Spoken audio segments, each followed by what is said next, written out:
Para kayo ma-videohan, pati kita mo yung mga ano niya. Manong, pakita mo pati ang mukha mo. Ano po ang mga ano nyo? Hindi po ba ketong? Hindi po.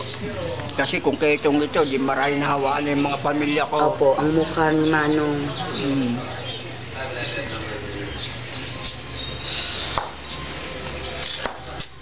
Ayan, para ano, baka po maihingi namin kayo ng tulong na kayo Opo. mapapunta na rin sa bahay Kalinga. Ano po yung kabila yung paaga niya na rin po? Gumaling na po to. Ito unang-una Ito ang unang-una nagkasakit. Ngayon gumaling-galing ito. Ito namang isa, hindi naman po sabay Ano po ang sabi sa inyo? Hindi po yan ninyo napacheck up? Pa-check up, pasma, sama-sama na ang sakit ko sa buto. Opo. Ano yung mukha ni Manong?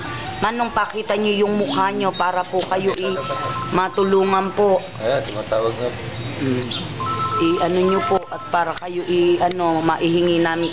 Saan po namin kayo makikita? Hindi po. Pupunta na lang ako dito. Kailangan nga po malaman namin kung saan namin kayo pupuntahan kung sakali. Kasi sasabihin ko sa inyo, alam nyo dito kayo dada sa Riles, kabila. Opo. Pagbaba ng Riles, maliwanag agad kayo, yung may daan na niya. Yung may daan po na medyo masama ang daan, may bakod. Yung papasok ng container van, sabihin nyo. Opo. Yung papasok ng container van, sabihin nyo na lang pangalan ko doon, kilala na ako. Ano po pangalan nyo? Danilo. Danilo ano po? Kabornay. Ano po? Kabornay. Kabornay. Opo. Danilo Kabornay. Opo, kilala na po ako dyan. Miski po dyan sa may Riles, lahat ang mag-dekapag dyan, sabihin nyo lang yung nagpapalimos na si Dane, kilala na ako dyan. Miski saan nyo po ako pagtanong. Alos dito na ako tumanda kaya kilala na ako dyan ng mga tao. Ano po ba naging trabaho nyo noon? Gagawa ng bahay. Tapos may alaga akong bukid. Ito, nangyari na sa akin.